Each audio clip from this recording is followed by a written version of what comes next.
الدين السيوطي رضي الله عنهم سيقول الله لهم الفاتحة.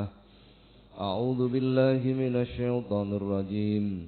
بسم الله الرحمن الرحيم. الحمد لله رب العالمين الرحمن الرحيم مالك يوم الدين إياك نعبد وإياك نستعين اهدنا الصراط المستقيم صراط الذين أنعمت عليهم غير المغضوب عليهم ولا الضالين آمين. Para jamaah, alhamdulillah, sore hari ini kembali kita dipertemukan Allah di majelis yang penuh dengan keberkahan ini. Mudah-mudahan apa yang kita laksanakan dicatat oleh Allah sebagai amal soleh. Amin, Allahumma amin. Para jamaah, kita lanjutkan bab 6 menerangkan tentang keutamaan wudu. Hadis nomor 4. Bab 6 hadis nomor 4. Bismillahirrahmanirrahim. Qala al-musannifu rahimahullah ta'ala wa nafa'ana Allah bihi wa bi'ulumihi wa a'ada alaina min barakatihi wa asrarihi fid dharaini amin. Wa qala sallallahu alaihi wasallam lan dawuh Kanjeng Nabi sallallahu alaihi wasallam, An-naimu tawi wong turu at-tahiru kang suci iku kasaimil qaimi ngupamani wong poso lan salat wengi.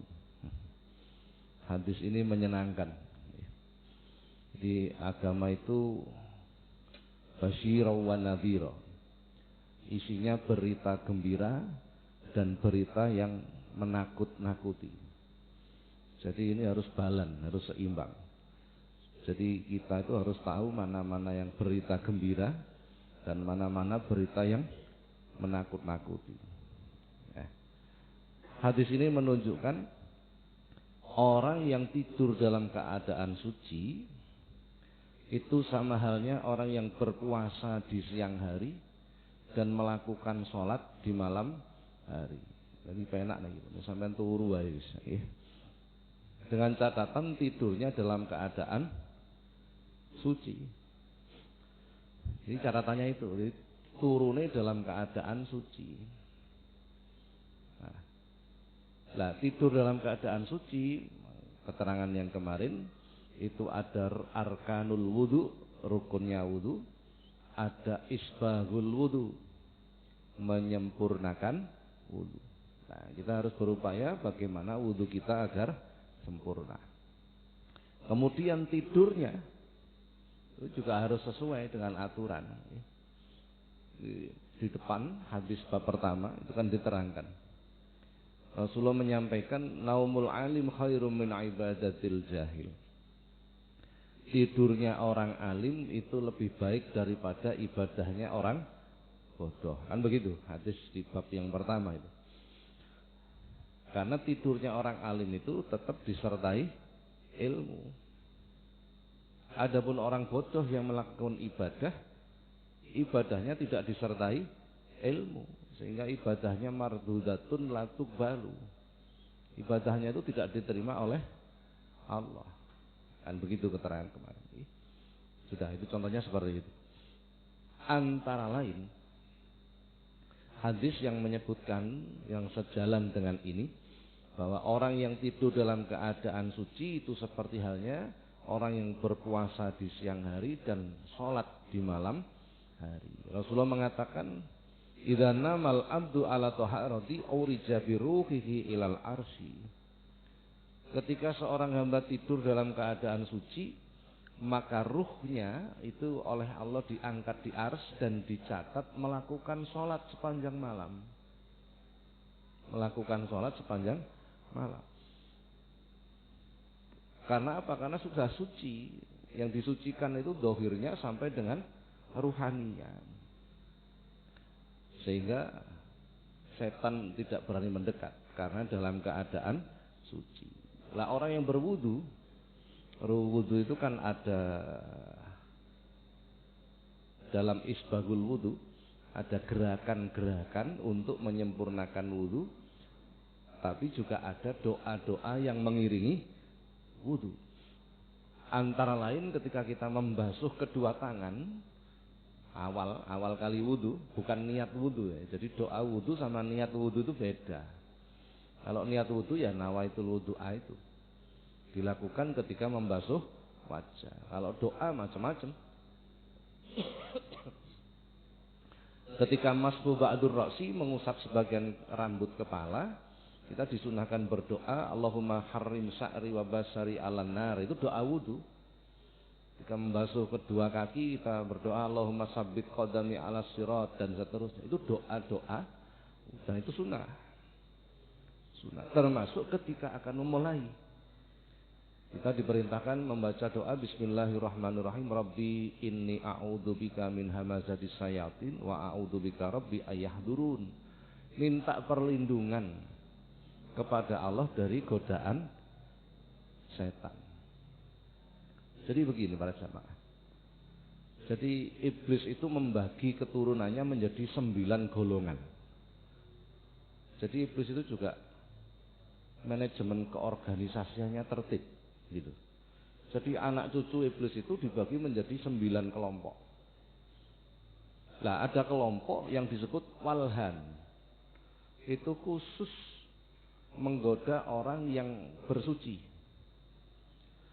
berupaya untuk suci, baik itu berwudu, baik itu mandi besar, baik itu mensucikan pikiran, baik itu mensucikan hati, dan lain sebagainya.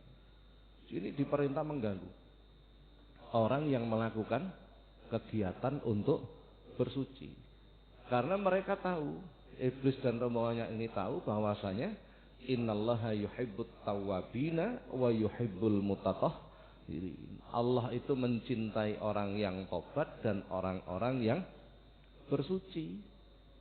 Jadi mereka berupaya mengganggu. Ini anak kedua. Jadi kalau di rating itu rating kedua. Jadi anak iblis yang rombongan kedua itu namanya walhan. Itu tugasnya khusus mengganggu orang-orang yang berupaya bersuci. Sebab Allah itu maha suci. Kita tidak akan bisa mendekat kepada Allah bila kita tidak mengawali dengan bersuci. Jadi bersuci itu tidak hanya dohir. Tidak hanya dohir. Begini. Dalam kitab Ihya Ulumuddin diterangkan, toharoh bersuci itu terbagi 4. Klasternya itu 4. Yang pertama adalah tadhirud dohir anil ahdas wal ahbas. Mensucikan dohir kita dari kotoran dan najis. Kelambine kena telake cecak di sucen, itu dohir. Yang kedua tadhirul jawarih anil jaraim wal asam. Mensucikan anggota tubuh dari dosa. Jadi para sahabat itu kenapa ketika berwudu itu sampai wajah mereka memerah? Karena takut kepada Allah. Sehingga mereka ketika berwudu itu disertai tobat kepada Allah. Jadi sebenarnya bab bersuci itu bukan hal kecil sebenarnya. Sementara kita bersuci itu dengan santainya, dengan guyon-guyon kan begitu kan ya. Nah, para sahabat itu ketika bersuci itu sampai memerah wajahnya, karena mereka menyadari dia mau sholat. Sholat itu menghadap kepada Allah, sehingga mempersiapkan diri betul. Mempersiapkan diri betul. Itu bersuci yang tidak hanya dohir, tetapi mensucikan anggota tubuh dari dosa. Nanti ada keterangannya, hadis berikutnya ini insya Allah nanti. Yang ketiga adalah tadhirul qalbi anil akhlaqil madmumah. Mensucikan hati dari sifat tercela. Sifat tercela. Sifat tercela itu banyak sekali. Ujub, riya, takabur, syahwat, ghadab, ghaflah, hawa, kadzab, dan lain sebagainya. Itu sifat tercela. Kan banyak hadis menerangkan kalau hati kita itu ada 1 miskol dari sifat riya, sebiji sawi dari sifat riya, ibadah kita tidak diterima oleh Allah.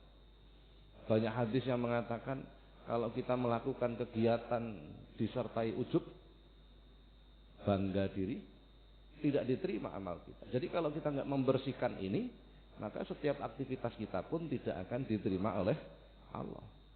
Jadi langkah berikutnya adalah mensucikan hati kita dari sifat-sifat yang tercela. Itu bersuci juga. Yang disucikan hatinya begitu.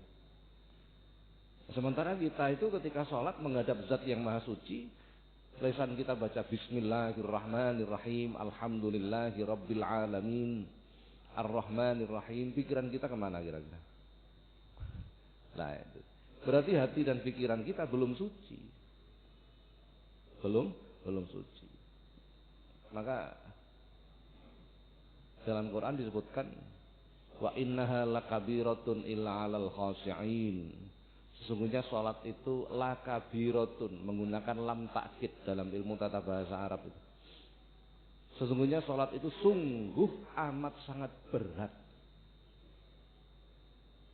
Sungguh amat sangat berat, kecuali bagi orang-orang yang khashi'in, orang-orang yang khusyuk. Nah, orang khusyuk itu seperti apa? Rasulullah itu pernah membuat acara lomba sholat khusyuk. Sahabat diminta lomba sholat khusyuk, satu pun tidak ada yang berhasil. Itu muridnya Rasulullah. Lah kula jenengan muridnya sapa? Lah Rasulullah itu ngerti kalau umatnya itu khusyuk itu sulit, tahu, amat sangat tahu. Maka kemudian Rasulullah mengajarkan setiap habis sholat diperintah baca istighfar. Itu artinya mengistighfari sholat kita, begitu. Dalam kitab Bidayah itu Imam Ghazali mengatakan, bagi orang-orang yang sholatnya tidak khusyuk, ilal istighfari wal kafarati ahwaju, lebih membutuhkan istighfar dan lebih membutuhkan tebusan. Kafarat itu tebusan. Apa tebusan itu? Ya contohnya sholat sunnah rawatib, itu tebusan. Tebusan untuk nutup ketidakkhusyukan kita ketika sholat. Karena Rasulullah mengajarkan kepada umat habis salam membaca istighfar. Ya kalau kita menurut sunnah Rasulullah, wah panjang sekali itu bacaannya habis sholat itu, betul. Habis salam kanan kiri dan Rasulullah berdoa, Allahumma a'inni ala dzikrika wa syukrika wa husni ibadatika, sekali. Bacanya sendiri-sendiri itu. Jadi kebetulan kami mendapatkan hadis musalsal ini. Hadis musalsal itu hadis yang diajarkan guru langsung sampai Rasul. Saya nomor 37 insyaallah. Hadis ini. Jadi membaca doa ini setelah salam. Kemudian membaca Allahumma ajirni minan nar 7 kali. Itu sendiri-sendiri bacanya.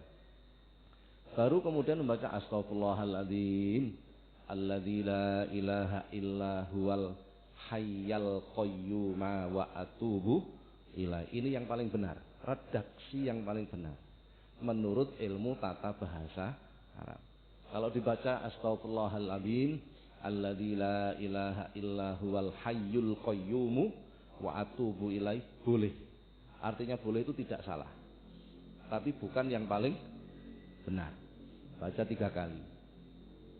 Kemudian Rasulullah membaca doa Allahumma anta rabbi la ilaha illa anta khalaqtani wa ana 'abduka wa ana 'ala ahdika wa wa'dika mastata'tu a'udzu bika min syarri ma sana'tu, dan seterusnya 3 kali. Dan baca astaghfirullahaladzim li wa li walidayya li ashabil huquqil wajibati 'alayya li jami'il muslimin, dan seterusnya 3 kali. Kemudian membaca la ilaha illallah wahdahu la syarikalah 3 kali. Kemudian membaca Allahumma antas salam sekali. Terus membaca Fatihah sekali. Membaca ayat kursi sekali. Kebetulan hadis musalsal ayat kursi saya nomor 32. Dari guru saya, dari gurunya sampai Rasul, dibaca setiap habis sholat. Oh, panjang sekali kalau mengikuti sunnah Rasul, betul. Kalau ini diterapkan, saya pernah menerapkan ketika khutbah Jumat, imami Jumat, menerapkan seperti yang zikir diajarkan Rasulullah. Habis salam saya baca, ketika doa selesai saya noleh ke belakang, tinggal 2 orang. Tinggal dua ekor. jadi sudahlah. Karena masyarakat kita itu masyarakat yang Satu awam, yang kedua buru-buru, jadi tidak usah panjang-panjang. Betul, itu ada dalilnya itu, betul. Betul. Jadi kenapa begitu? Begini, kembali ke yang awal lagi. Iblis itu membagi klaster, anak-anak turunan iblis itu dibagi 9. Yang golongan kedua tadi namanya walhan, itu khusus menggoda orang-orang yang berusaha untuk mensucikan diri, digoda. Lah anak mbarepe, apa anak mbarep itu? Yang paling diistimewakan oleh iblis itu kelompok yang pertama, itu namanya khinzib. Khinzib itu anak turune iblis sing diberi bagian menggoda orang yang sholat. Karena tahu iblis itu. Jadi yang dihisab Allah pertama kali itu adalah sholat. Bagaimana sholatnya buru-buru, bagaimana sholatnya enggak khusyuk dan lain sebagainya. Ini anak mbarep iblis. Anak mbarep iblis. Dulu ketika saya masih di pondok, saya sudah besar itu, sudah diminta sama kiai untuk membantu ngajar. Suatu ketika kiai saya itu menerangkan begini. Kok ana wong bar salat, salam, imame durung rampung wiridan terus ngalih, iku anak mbarepe iblis. Saya waktu itu tidak paham karena kiai tidak jarang menerangkan, itu jarang. Jadi kita diminta untuk berpikir dan mengumpulkan keterangan. Begitu sudah semakin besar, mulai paham saya. Ternyata betul. Jadi ada ceritanya itu. Jadi suatu ketika Rasulullah itu ngimami sholat. Rasulullah itu masih ngimami. Jarang Rasulullah itu tidak ngimami. Ketika beliau uzur sakit, itu baru nggak ngimami. Selesai sholat, Rasulullah membaca zikir seperti biasanya. Dan bacanya dengan keras. Sunnah itu. Sunnah itu. Jadi hadis diriwayatkan oleh Imam Muslim sahih. An Ibnu Abbas radhiyallahu anhu qala anna raf'a sauti hina yansarifun nas minal maktubah kana ala ahdi Rasulillah sallallahu alaihi wasallam. Kata sahabat Abdullah bin Abbas. Abdullah bin Abbas itu sepupunya Rasulullah, putrane Sayyidina Abbas. Beliau menyatakan bahwa mengeraskan zikir setelah sholat itu telah dilaksanakan semenjak zaman Rasulullah. Nah, ketika Rasulullah habis sholat, ngimami, kemudian zikir. Kalau habis sholat itu Rasulullah selesai ngimami itu menghadap utara atau ke timur. Memang begitu. Sehingga ngerti, jamaahnya itu tahu. Dan dengar apa yang dibaca oleh Rasulullah. Makanya banyak meriwayatkan hadis Rasulullah habis sholat itu baca ini. Ya, karena mendengar memang. Rasulullah membacanya dengan keras. Suatu ketika ada orang namanya Ibnu Khatib Al-Ansori. Itu Rasulullah selesai sholat, salam, berdiri pulang. Sholat duhur, habis salam, berdiri pulang. Besok gitu lagi. Akhirnya Ibnu Khatib ini ditimbali Rasulullah. Ya pernah Khatib, limadza ta'malu amalal munafiqina bi ta'jilil khuruj, kata Rasulullah. Ibnu Khatib, kenapa kau lakukan perbuatan orang munafik? Coba bayangkan. Jadi bar sholat, orang ngenteni imami rampung wiridan kok langsung ngadep, itu perbuatan orang berat. Ini berat sekali, betul. Akhirnya saya baru paham, oh ternyata yang dimaksud anak mbarep iblis itu begitu. Jadi mereka yang habis sholat, belum selesai imamnya berzikir, mereka sudah berdiri dan pulang. Berat sekali ini, betul. Betul. Kenapa begitu? Mengganggu orang lain yang sedang berusaha mendekat kepada Allah. Mengganggu. Nah, jadi akhirnya sing liyane berusaha mempertahankan diri untuk mengikuti zikirnya imam. Ada orang berdiri, akhirnya ikut berdiri. Ikut berdiri. Ya, itu perbuatan khinzib namanya. Jadi anaknya iblis yang paling diistimewakan. Ibnu Khatib Al-Ansori itu sahabat Ansor. Itu ditegur Rasulullah. Kenapa kau lakukan perbuatan orang munafik? Setelah salam tidak menunggu aku selesai berzikir, tapi langsung berdiri. Kalau sekali mungkin dia ada masalah, kebelet tipis atau apa. Kalau berkali-kali berarti ada sesuatu, kan begitu. Nah, pun. Jadi itu. Makanya Saya sendiri di kampung saya itu imam-imam masjid itu saya kasih tahu. Kalau habis sholat, kalau zikir tidak usah panjang-panjang. Kenapa? Akan melahirkan anak iblis yang banyak. Lu jamaah gak kuat wiridan suwi gitu kan? Jangan, sudah secukupnya saja. Kecuali kalau di pesantren, komunitas yang homogen, mereka terlatih untuk seperti itu. Kalau kita di masyarakat umum jangan, sudah ambil yang ringan-ringan saja. Zikir secukupnya, doa secukupnya. Sudah, itu lebih manfaat. Sudah. Adapun anak cucu iblis yang dikelompokkan beberapa tadi, yang pertama adalah khinzib namanya, yang kedua walhan, mengganggu orang yang bersuci, yang ketiga namanya zalambur. Zalambur ini banyak dikirim iblis di pasar, mall. Artinya mengganggu orang yang melakukan aktivitas perdagangan, bekerja. Mereka memberikan khotir itu bisikan dalam hati untuk melakukan manipulasi, kecurangan dan lain sebagainya. Nah, itu kelompoknya namanya zalambur. Akhirnya orang Jawa menyebut ngelembur. Nah, ngelembur itu hatinya sudah terpatri urusan dunia sehingga melupakan akhirat. Begitu maksudnya. Itu akar katanya dari zalambur tadi. Wong Jawa kangelan akhirnya nyebutnya apa? Iso kakean ngelembur. Jadi tidak penting. Itu pola pikir yang salah itu. Betul itu. Jadi begini. Saya sering membuat sebuah statement, bekerja itu tidak penting. Betul itu. Yang penting itu penghasilan. Betul nggak? Sampai kerja budal jam 5 esok mulai jam 10 bengi. Bayarannya UMR. Dibandingkan dengan kerja budal jam 09.00 jam 12 mulai. Bayarannya podo UMR. Pilih pun di sana. Aduh.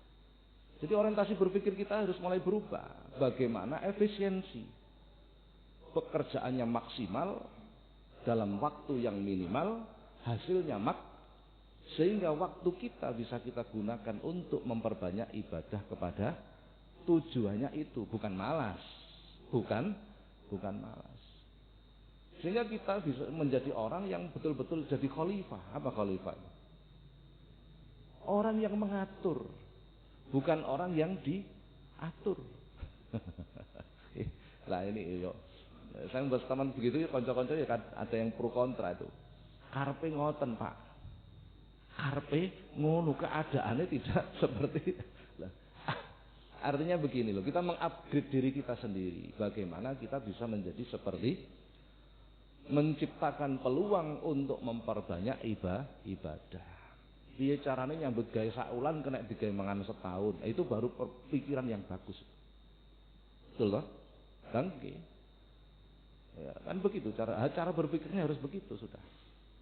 Harus mulai begitu, agar kita menjadi khalifah, orang yang bisa memanage diri kita sendiri. Sudah enggak zaman sekarang itu kita enggak sempat sholat jamaah, enggak sempat zikir, enggak sempat baca Quran, enggak sempat hadir di majelis ilmunya para ulama dengan alasan sibuk bekerja. Salah itu. Mutlak salahnya, betul itu. Hadis itu. Itu hadis itu. Jadi Rasulullah menyatakan, man asbaha wa dunya akbaru hammihi falaisa minallahi fi syai'in wa alzamallahu qalbahu arba'a khisalin. Barang siapa yang semangatnya itu hanya urusan dunia, maka Allah akan memberikan adab. Haman la yang qatiu anhu abadan, diberi kesibukan yang tidak ada putusnya. Jadi orang itu kok menggunakan alasan gak kau berngaji nanti sibuk, lembur. Sebenarnya dia justru menunjukkan kalau dirinya sedang diadab oleh Allah. Terus karuan meneng wae gitu. Tambah gak ketok gitu. Alasan ini kan seolah-olah dibenarkan. Betul gak? Padahal itu kalau menurut hadis enggak. Itu justru membuka aibnya sendiri. Hamman la yang qatiu anhu abadan. Jadi wasughlan la yahluhu abadan, diberikan repot yang tidak ada hentinya, kesibukan yang tidak ada luangnya, sehingga tidak lagi sempat untuk mendekatkan diri kepada Allah. Nah itu adabnya Allah. Dengan munculnya hadis ini, maka mafhum mukhalafahnya, pemahaman kebalikannya, orang yang sudah bisa menciptakan nyambut gawe sebentar dengan hasil yang maksimal, sehingga memperbanyak waktu untuk melakukan ibadah, orang ini adalah orang yang diangkat azabnya oleh Allah. Kan begitu pemahaman kebalikan. Bila dia menciptakan waktu untuk ibadah saja kesulitan. Saya nggak ngomong yang sudah sepuh, sudah pensiun. Saya nggak berbicara itu. Kalau itu sudah pasti, nggak usah dibahas.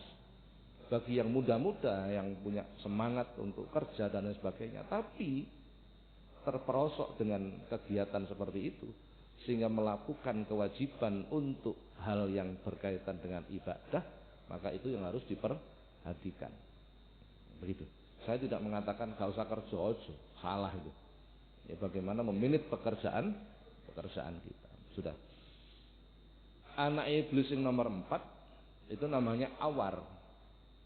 Ini yang diberi tugas untuk mendorong orang melakukan perbuatan zina, baik zina kecil ataupun zina besar, selalu, kapanpun, dimanapun. Gak ono gawene metu simpangan karo wong kok rodok gilap dilire ae. Awalnya masih begitulah. Awalnya pasti begitu. Didorong yang kecil-kecil, nanti ditingkatkan, terus begitu. Mendorong orang untuk melakukan perbuatan namanya zina. Sudah. Yang nomor 5 namanya wason. Wason itu adalah anak turun iblis yang diberi tugas mendorong orang untuk suka tidur atau bermalas-malasan, seneng turu utawa aras-arasan. Begitu. Karena Rasulullah menyampaikan salah satu turisu qaswatal qalbi. 3 hal yang menjadikan seseorang itu hatinya mengeras.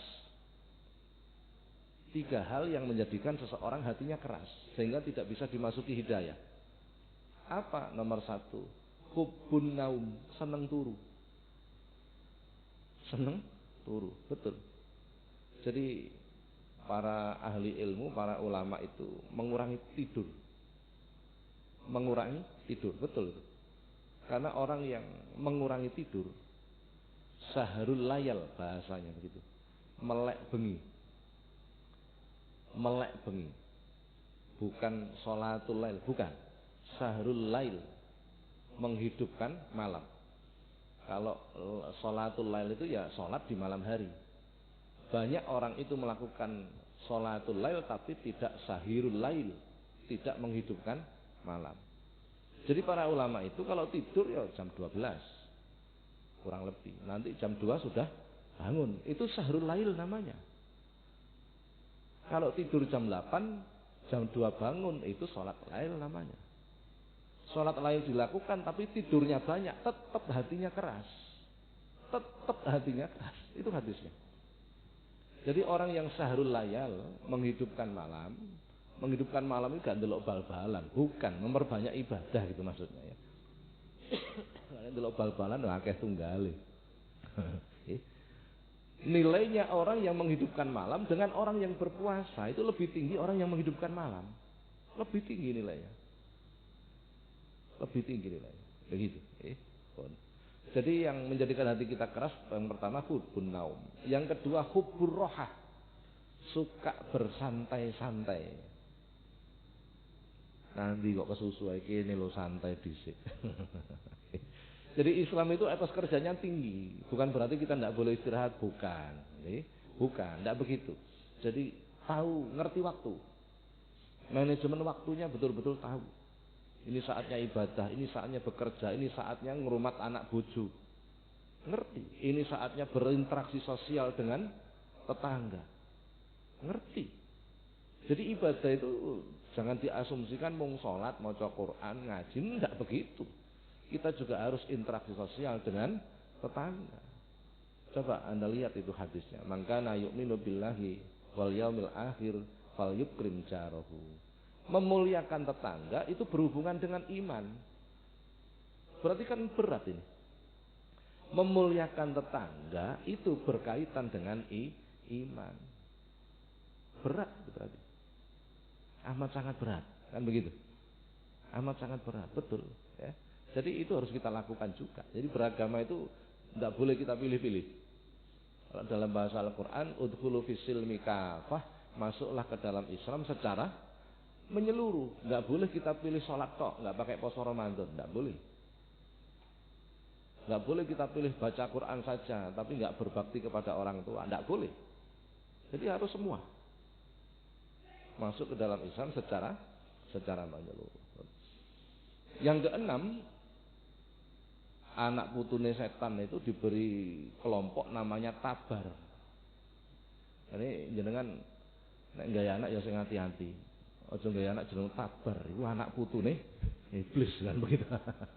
Iku senajan bahasa Arab tapi anak putune iblis.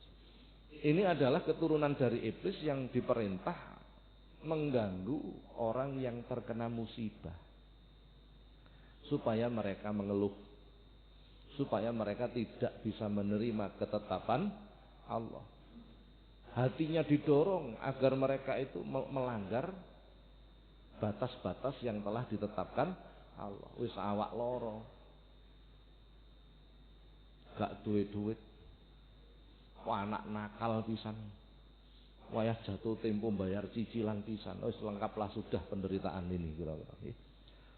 Didorong oleh kelompok Tabar ini tadi supaya mengeluh, didorong lagi supaya ngakali wong. Apa ngakali wong itu? Yes, menipu orang sehingga melakukan kegiatan yang tidak diridhoi oleh Allah. Ini kelompok mereka yang selalu memberikan khotir, memberikan bisikan ke dalam hati. Allah bujuki titik-titik lah gak apa-apa. Lah gak ono bedane titik karo akeh padha. Nggih, ora ono bedane. Yang ketujuh, anak putune iblis itu ada yang dibikinkan kelompok namanya dasim. Nek lanang dasim, nek wedok dadi ono dasimah itu memang perempuan. Wong lanang sing poso jenenge soim, nek wong lanang wedok jenenge soimah. Ya memang begitu dalam ilmu tata bahasa Arab begitu memang, nggih. Waladun, waladatun, kan begitu. Nah, dasim ini adalah klasternya iblis yang diperintah mengganggu urusan keluarga. Urusan keluarga. Gak ono gaene ndelok bojone kudu ngamuk, cemburu yang berlebihan. Gak ono gawene anak iku megelo ati, akhire wong tuane kudu ngamuk. Gitu. Jadi perjalanan anak itu kan sudah menjadi sunatullah. Perjalanan anak itu kadang nyenengno, sering megelo. Itu sudah sunatullah. Quran sudah mengatakan begitu. Inna min azwajikum wa auladikum aduwwal lakum. Sesungguhnya sebagian dari istri-istrimu dan anak-anakmu adalah musuh bagimu. Ayat yang lain menyebut fitnah. Anakmu, keluargamu itu adalah fitnah, ujian bagi kamu. Maka sunatullahnya seperti ini. Jadi kadang anak niku nyenengno, tapi sing sering niku megelno. Lah wong tuwa nek ndelok anak megelno terus biasane nyeneni. Kadung emosine dhuwur malah ditutuki anak. Lah niki aneh juga. Jadi anak niku nakal supaya gak nakal niku duduk sebab kurang tutukan. Paham jenengan? Kula elingan zaman cilikan kula. Durung patek ono listrik. Jadi kalau kemana-mana itu bawa sentolop. Apa sentolop itu? Senter nih. Mengko nek senter itu lampune wis biarpet karo wong jadi ditutuki, betul enggak? Itu kalau kita pikir kan aneh itu. Betul kan? Jadi senter itu nek wis lampune mulai biar duduk perkara kurang tutukan. Betul kan? Nah, tapi itu dilakukan. Zaman dulu Nggak TV rada buret ditutuki kan begitu kan? Itu kan aneh kalau kita pikir. Sama anak nakal supaya gak nakal itu sebabnya bukan karena kurang tutukan. Iku anak ditutuki, gak tambah pinter, ora tambah soleh. Betul. Ini harus kita pahami. Jadi ini yang menggoda kelompok Dasim ini tadi. Kelompok Dasim. Klaster yang ke-8, anak putune iblis itu diberi nama Masud yang mempunyai tugas untuk menyebarkan berita bohong, gosip, mendorong kita untuk membicarakan sesuatu yang kemudian berkembang menjadi sebuah kebohongan. Ghibah. Jadi begini, ini kan sudah menjadi pepatah. Dawane dalan gak sepiro, tapi nek dawane lambe gak kenek dikira-kira. Betul nggak? Jadi kita mendengarkan kalimat itu 3 kalimat. Setelah kita dengarkan, kita sampaikan ke orang, itu mesti 7 kalimat, betul nggak? Jadi mesti ada penambahan atau mungkin pengurangan. Nah itu penggawean ini tadi, maksud. Jadi mendorong kita untuk melakukan kebohongan. Saya nggak ngomong Pak, saya hanya status podo wae. Podo wae. Itu tidak ada bedanya, itu dulur misanan. Ngomong karo nulis status itu dulur. Ya, betul itu. Lah itu pekerjaan maksud.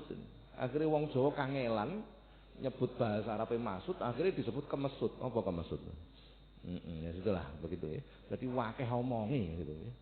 Akhirnya banyak menyebarkan berita bohong. Naudzubillah min dzalik. Yang ke-9 ini kelompok eksklusifnya iblis. Apa kelompok eksklusif itu? Jadi kelompok terbatas.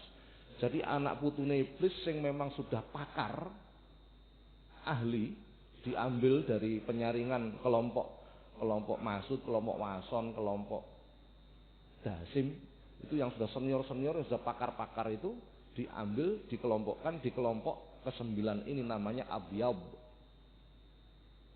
Ini anak putune iblis yang khusus menggoda para nabi, para rasul, dan para aulia, para kekasih Allah. Khusus kelasnya mereka. Jadi kelompok Abyad itu menggoda kita tidak boleh. Tidak boleh. Kenapa? Ada wasitnya. Wasitnya siapa? Allah dan malaikat. Gak oleh. Iku duduk kelasmu. Begitu. Jadi inilah yang dimaksud dalam Al-Quran, la yukallifullahu nafsan illa. Allah itu tidak akan membuat ujian bagi kita kecuali sebatas kemampuan. Nah kalau kita digoda oleh iblis yang golongan Abyad, ya remek aja. Bukan levelnya kan begitu. Petinju kelas bulu, musuh kelas berat kan begitu kan. Nah itu ada jurinya sendiri tuh. Para malaikat itu sudah diminta oleh Allah, diinstruksikan wasitono wong-wong. Gitu, kira-kira begitulah. Nah, ini 9 kelompok anak putune iblis tadi. Jadi iblis sendiri itu masuk di kelompok Abyad ini. Jadi menggoda para nabi, para rasul, para aulia. Betul. Dan iblis seringkali kalah. Iki kok sik oleh sak hadis wis bel iki piye terusane? Apa bele diundur wae. Sudah sampai sini dulu para jamaah menerangkan keutamaan berwudu. Barangkali ada pertanyaan, dipersilahkan.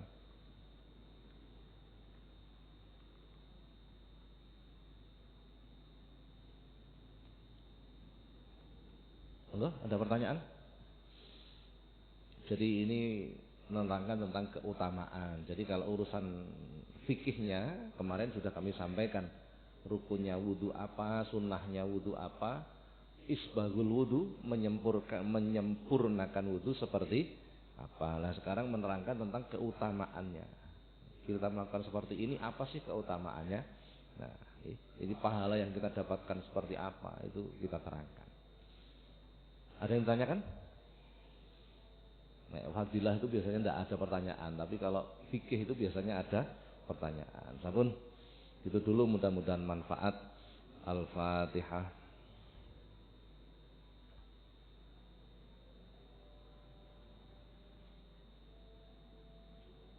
Assalamualaikum warahmatullahi wabarakatuh.